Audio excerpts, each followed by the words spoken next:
Hello बच्चों, कैसे हैं आप लोग। मैं आज आप लोग को अध्ययन कराऊंगा कोवैलेंट बॉन्ड पैरामीटर्स, यानी कि कैरेक्टर ऑफ कोवैलेंट बॉन्ड।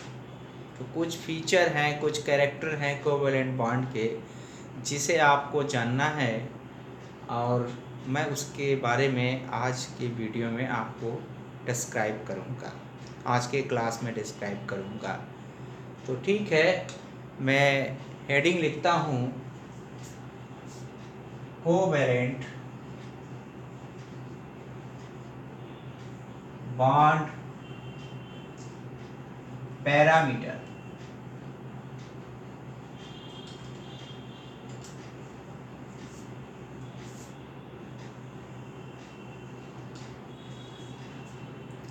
ठीक है बच्चों, आप देखिए कोवैलेंट बॉन्ड पैरामीटर्स क्या है।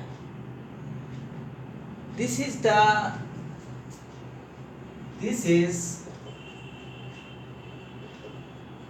Character of covalent bonds which are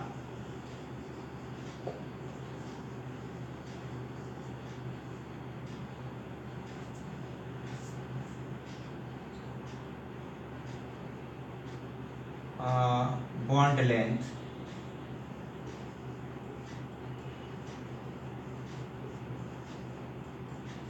bond angle,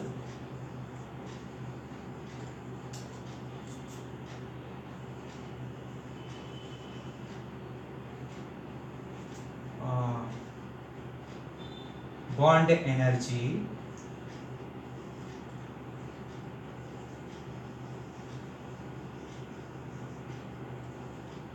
and bond order.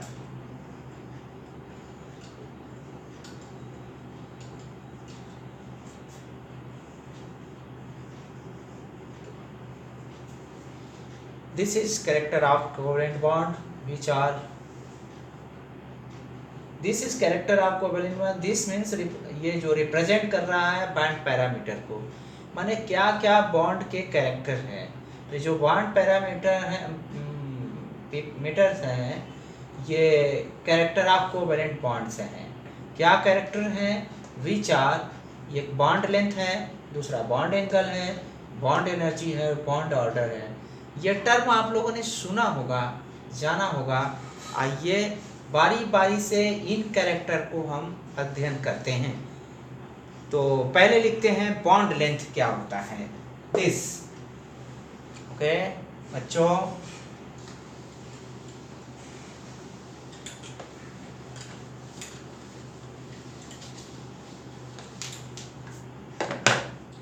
Bond length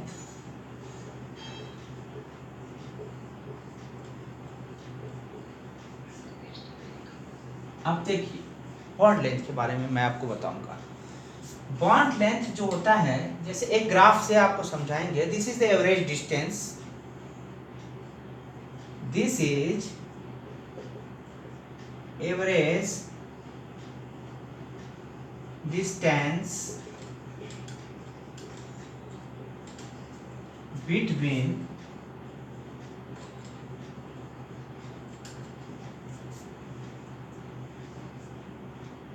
nucleus of two bonded atoms। ठीक है बच्चों, अब देखो, जैसे मान लो दो हाइड्रोजन एटम है और ये आपस में कोवैलेंट बॉन्ड बनाए हुए हैं। हाइड्रोजन 1 है और ये न्यूक्लियस है, प्लस का मतलब न्यूक्लियस, आप समझ पा रहे होंगे। ये हाइड्रोजन 2, यहाँ 2 समझिए का मतलब दूसरा हाइड्रोजन है, नॉट H2 है, मॉलिक्यूल नहीं है। ओके, अब ये न्यूक्लियस के बीच का ये डिस्टेंस है इनके। Nucleus is a very small centre, तो you think this is distance between nucleus. और ये न्यूक्लियस का डिस्टेंस हाइड्रोजन के लिए आता है, आपको मैं बता दूं,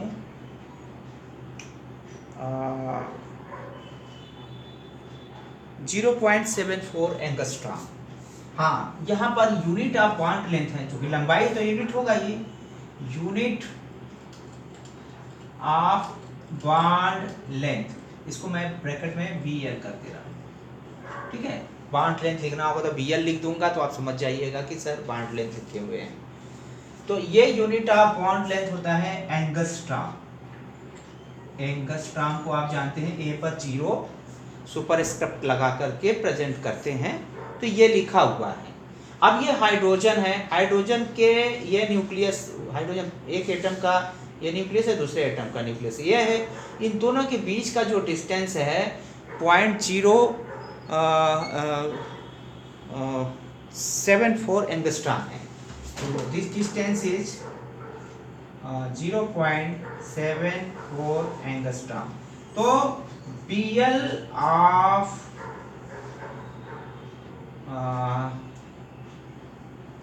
H single bond H bond is equal to 0.74 angstrom. यानी कि ये दो हाइड्रोजन एटम के बीच का जो बॉन्ड लेंथ है इन हाइड्रोजन मॉलिक्यूल, वो है 0.74 एंगस्ट्रॉम। बट आपने यहाँ पर एक टर्म यूज किया गया है, ये आपको हिट करेगा, आपके माइंड को इफेक्ट डालेगा कि सर आपने एवरेज क्यों लिखा, आप तो यहाँ कहीं एवरेज ले ही नहीं रहे हैं। तो आप यहाँ एवरेज लिखने का उद्देश्य क्या हो सकता है, ये हम आपको सीधा सीधा लिखना चाहिए, this is the distance between two nucleus of bonded atoms, ये लिखना चाहिए। लेकिन यहाँ पर मैंने लिखा average distance between nucleus of two bonded atoms, ये न्यूक्लियस के बीच का एवरेज डिस्टेंस है। तो सर आपको तो कहीं एवरेज समझ में नहीं आ रहा है, आप एवरेज की बात करते, मैं आपको समझा रहा हूँ कैसे एवरेज है ये। आइए दिखाता हूँ आपको, एक ग्राफ से दिखाता हूँ इसको, पोटेंशियल बहुत स्थितिज ऊर्जा ग्राफ ऑफ कोवेलेंट बॉन्ड। देखिए कैसे ग्राफ बिल्कुल क्लियर हो जाएगा आपको, तब आप कहेंगे सर हाँ ठीक समझ में आ रहा है कि एवरेज डिस्टेंस होना चाहिए। ओके, देखिए आपने बना लिया होगा उम्मीद करता हूँ, ठीक है।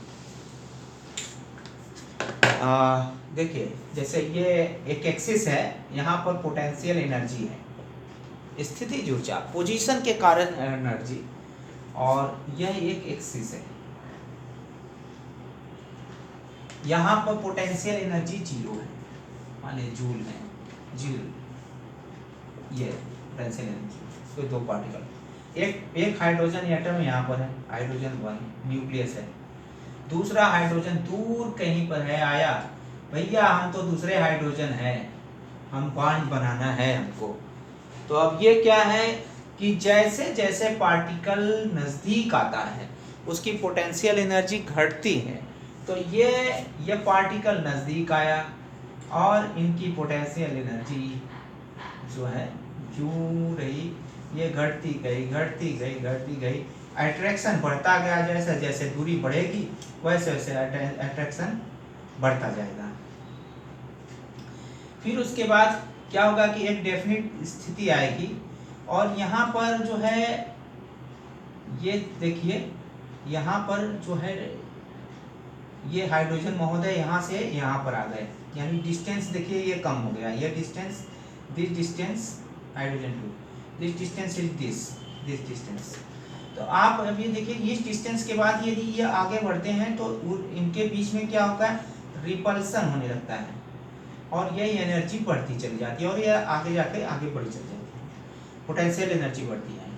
तो हाइड्रोजन यहाँ पर जब बॉन्डिंग होती है तो ये डिस्टेंस जो है यही RH सिंगल बॉन्ड H हो जाता है। ये जो डिस्टेंस आप देख रहे हैं this is the R single H bond, यानी कि 0.74 एंगस्ट्रॉम होता है। फिर आप कहेंगे सर ठीक है मैं मान लिया हूँ कि यहाँ पर आता है, तो यहाँ पर आपका मैक्सिमम अट्रैक्शन होता है, मैक्सिमम मैक्सिमम, मैक्सिमम मतलब समझते होंगे आप, अधिकतम attraction between H1 and H2 atoms. मैं यहाँ ध्यान रखिएगा, ये दूसरा एटम है, ये दूसरा, इसके बीच में ज़्यादा अट्रैक्शन है, यहाँ अट्रैक्शन बिल्कुल नहीं है, मतलब बहुत दूर है। और यहाँ के बाद जो है रिपल्सन हो रहा है इस डिस्टेंस पर, और इस डिस्टेंस पर there is repulsion between nucleus.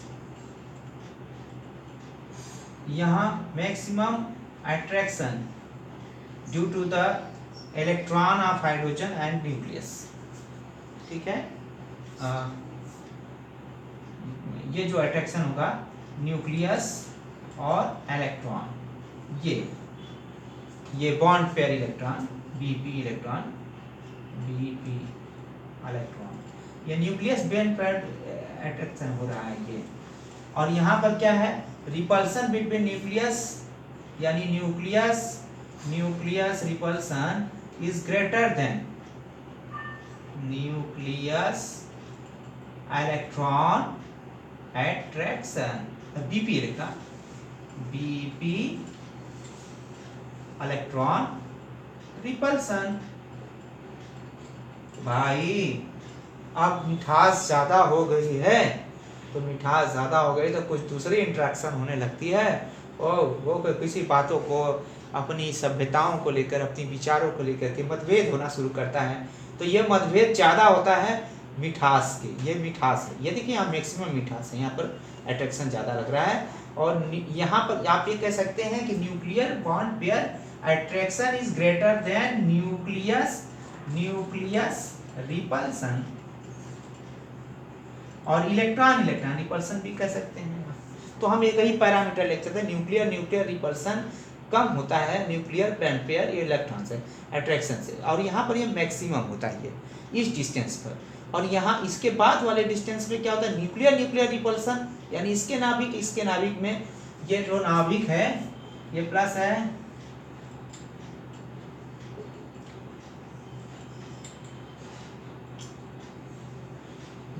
ये प्लस है। अब ये जो है 0.74 एंगस्ट्रॉम का डिस्टेंस है, तो यहाँ तो मैक्सिमम है, लेकिन इससे कम हो जाता है न्यूक्लियस, जब इससे कम जो नज़दीक आता है तो ये रिपल्सन ज़्यादा हो जाता है, और इनके बॉन्ड पेयर इलेक्ट्रॉन, ये बीपी इलेक्ट्रॉन, ये this is the BP electron है, तो ये अट्रैक्शन ज़्यादा होता है। लेकिन जब क्लोज होते हैं तो ये रिपल्सन ज़्यादा होने लगता है, जिसकी वजह से पोटेंशियल एनर्जी जो है रिपल्सन बढ़ने पर पोटेंशियल एनर्जी इंक्रीज करती है, यानी कि पोजीशन चेंज होती है, अवे होना चाहते हैं मॉलिक्यूल, तो यहाँ पर से ये ढकेला चला जाएगा, यहाँ से पीछे चला जाएगा।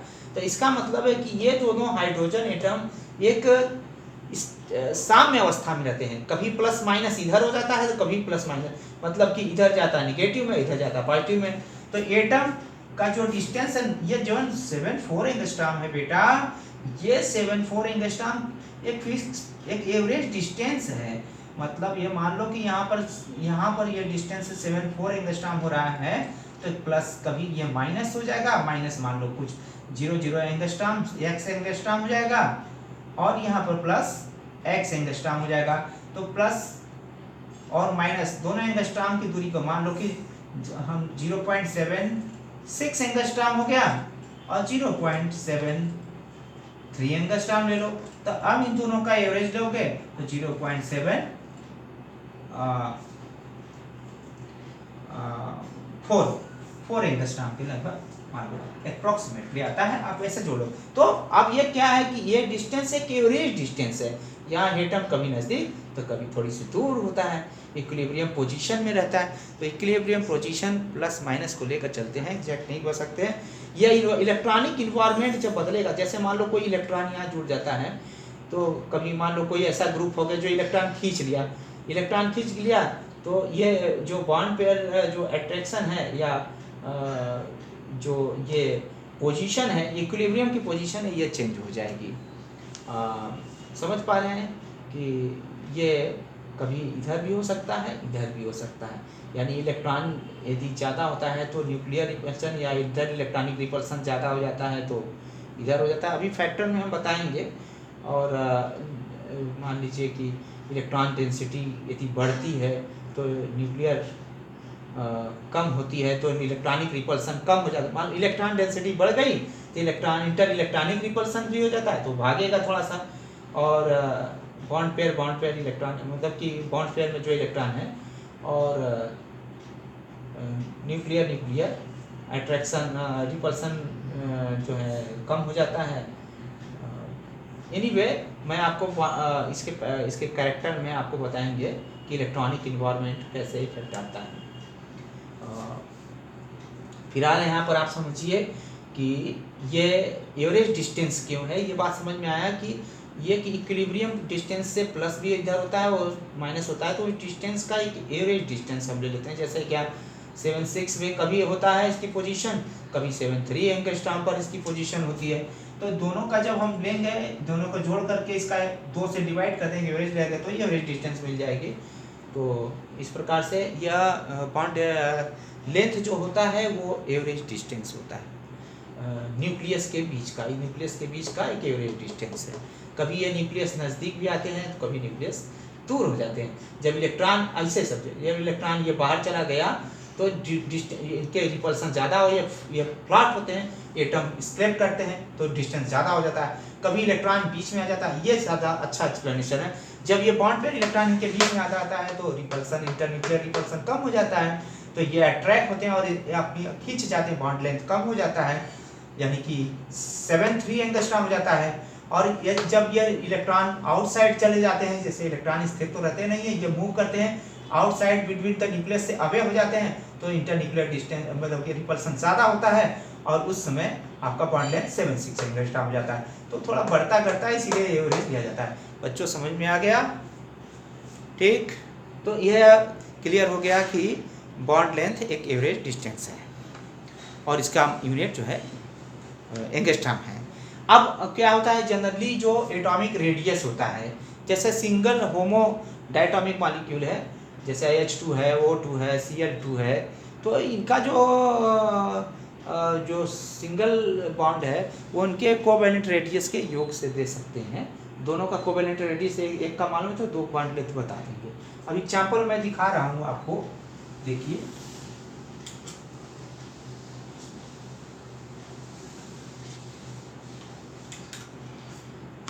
या सिंपली कहिए कि bond length of different example है। एग्जाम्पल ऑफ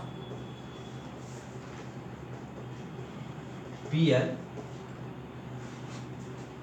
जैसे ये Cl2, Cl single bond Cl है, इनका जो बॉन्ड लेंथ है वो आपका है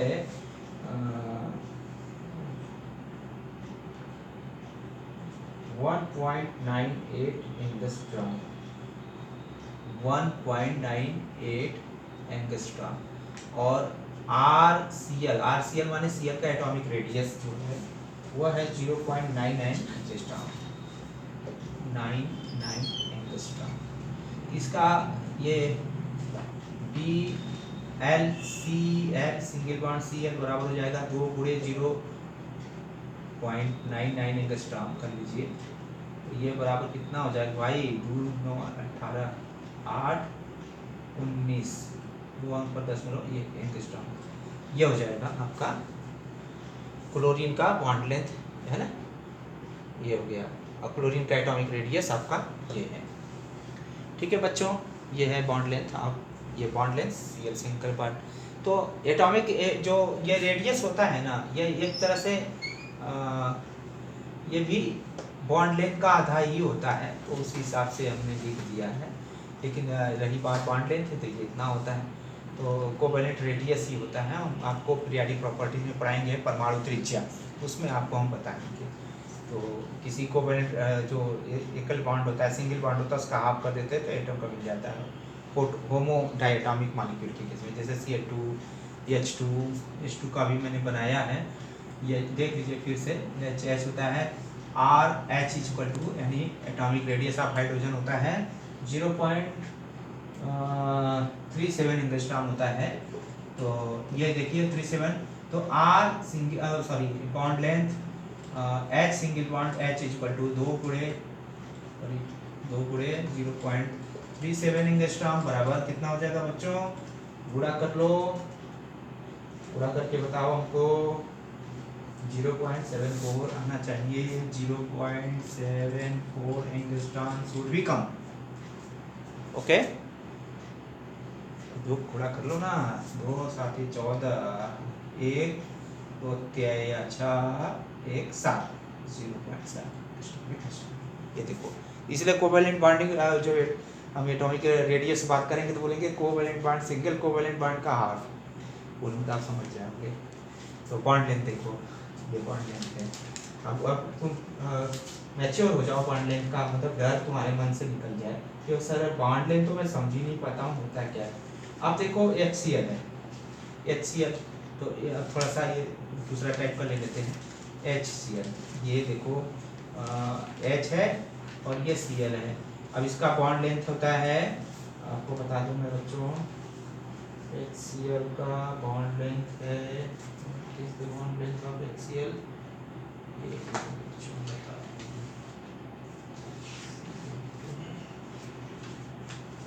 1.41 एंगस्ट्रॉम है। BlBHCl बराबर, Bl आई ऊपर लिख देता हूँ मैं, 1.41 एंगस्ट्रॉम, 1.41 एंगस्ट्रॉम। तो ये बॉन्ड लेंथ है, ये है हाइड्रोजन क्लोराइड का। आप कहोगे सर ये हाइड्रोजन का ये एटॉमिक रेडियस कितना होता है, 0.37 एंगस्ट्रॉम, और Cl का कितना होता है भाई, RCl equal to 0.99 angstrom. Sir दोनों को जोड़ दे तो हो जाएगा, देखते हैं इतना आता है कि नहीं। तो BlHCl equal to RH plus RCl बराबर 0.37 एंगस्ट्रॉम प्लस 0.99 एंगस्ट्रॉम। जोड़ो भाई बच्चों, क्या होगा, वैल्यू क्या आएगी, देखो 9 7 के 6, हाथ लगा 1 9 3 12 और 1 13, 2 अंक पर दशमलव लगा, ये 1.36 एंगस्ट्रॉम।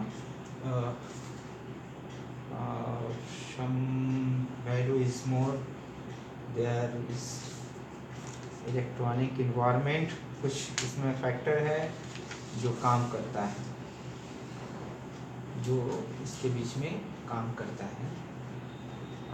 जैसे कि होता क्या है कि क्लोरीन पर लोन पेयर इलेक्ट्रॉन होता है, जानते ही जो हमने बताया है 3 लोन पेयर इलेक्ट्रॉन है, ये इंटर इलेक्ट्रॉनिक रिपल्सन। अब यहाँ बॉन्ड पेयर इलेक्ट्रॉन है तो ये रिपल करता है, जिसकी वजह से थोड़ी सी बॉन्ड लेंथ जोड़ से ज़्यादा आ जाती है बच्चों।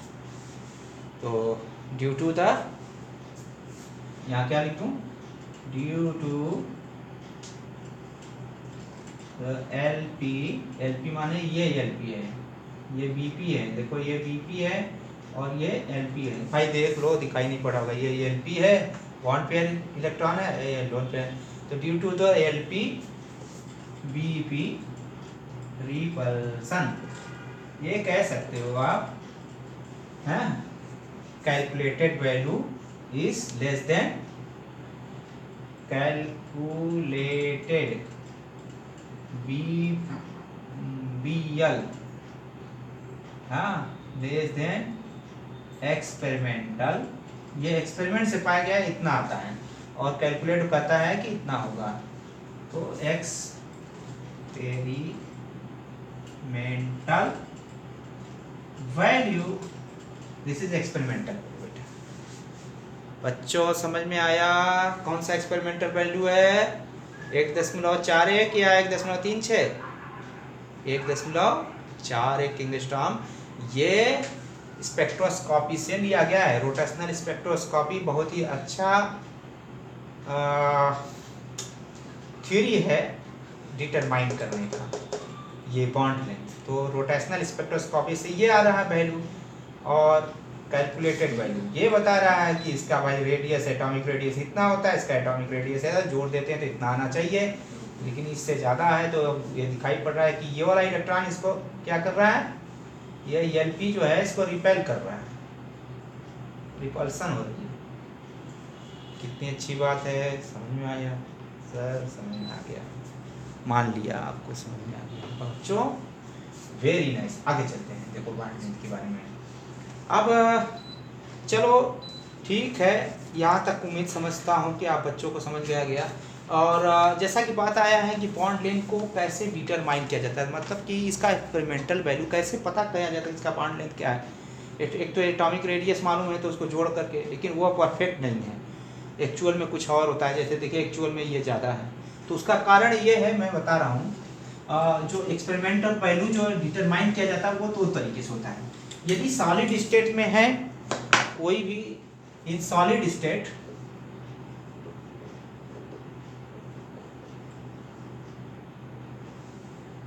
BL determined by X-ray diffraction method. आप लोग सॉलिड स्टेट पढ़िएगा तो इसमें आया है डिफ्रैक्शन मेथड। और जब थर्ड सेमेस्टर में आप लोग जाएंगे, यस सेकंड नहीं, थर्ड नहीं, फोर्थ सेमेस्टर में जाएंगे तो स्पेक्ट्रोस्कोपी है, तो उसमें रोटेशनल, जैसे हमने बताया ना, rotational spectroscopy and in liquid और gaseous state BL determined by rotational spectroscopy।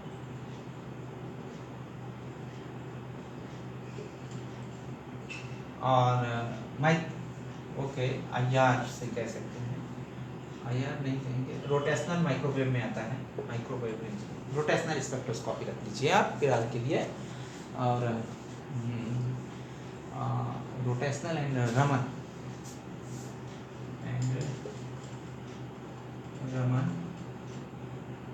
Spectro. बच्चों नोट डाउन लिख लीजिए।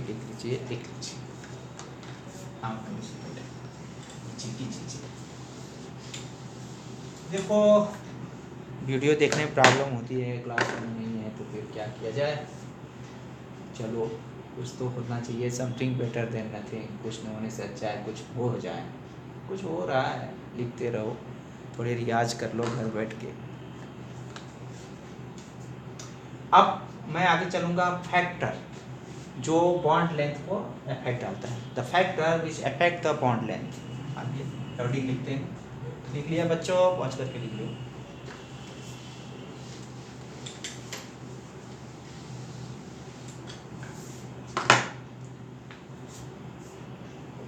Factor affecting BL bond. कौन कौन से फैक्टर हैं जो बॉन्ड लेंथ को अफेक्ट करते हैं? पहला है फैक्टर, मैं लिख रहा हूँ, देखो बेटा, बॉन्ड लेंथ एक लंबाई है एटम के बीच का, दो एटम के बीच का। तो सिंपल सी बात है, जो बॉन्ड लेंथ की लंबाई है ये दो चीज़ों पर डिपेंड करती है। एक तो बॉन्ड पेयर इलेक्ट्रॉन और बॉन्डेड एटम के न्यूक्लियस के अट्रैक्शन पर, दूसरा है न्यूक्लियस अट्रैक्शन पर। तो न्यूक्लियस अट्रैक्शन अधिक तब होगा जब बॉन्ड पेयर इलेक्ट्रॉन न्यूक्लियस के बीच में नहीं होगा, यानी कि इलेक्ट्रॉन डेंसिटी न्यूक्लियस के बीच कम होगा तो inter electronic repulsion, nucleus repulsion अधिक होगा। तो कुछ फैक्टर इससे जुड़े होंगे, उसमें देखते हैं। अच्छा, अब जैसे मान लो पहला हम यहाँ पर दिखा रहे हैं, जैसे कि आपकी टेक्स्ट बुक में लिखे हैं, मल्टीप्लिसिटी ऑफ बॉन्ड आएगा वो भी सारी चीज़ें समझेंगे उसी चीज। Multiplicity of covalent bonds. अब हमने बताया था कि देखो मल्टीप्लिसिटी के हिसाब से कोवैलेंट बॉन्ड 3 प्रकार के होते हैं, 2 एटम के बीच में, सिंगल, डबल और triple bond.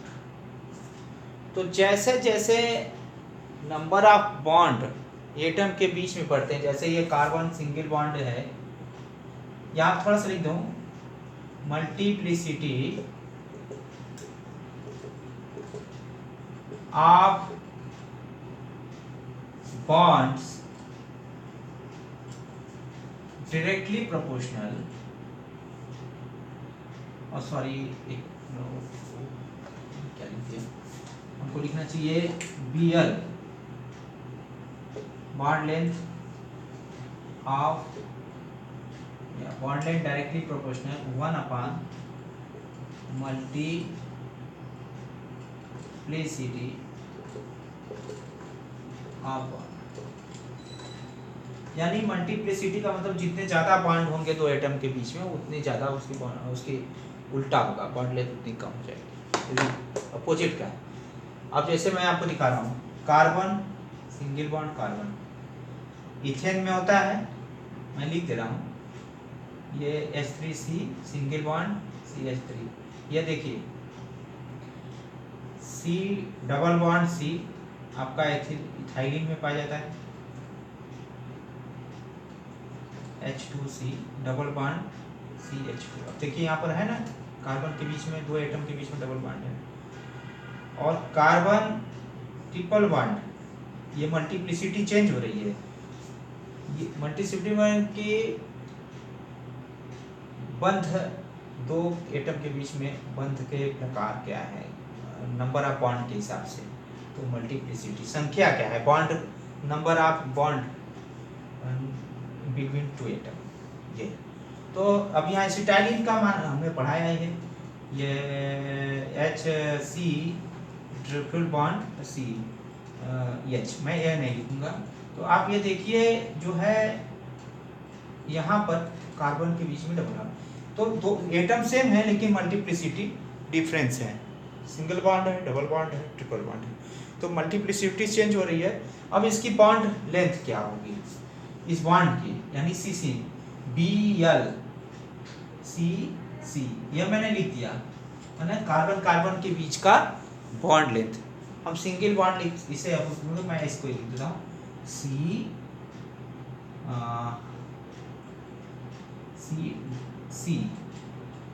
Bond carbon carbon, ठीक है बेटा। तो अब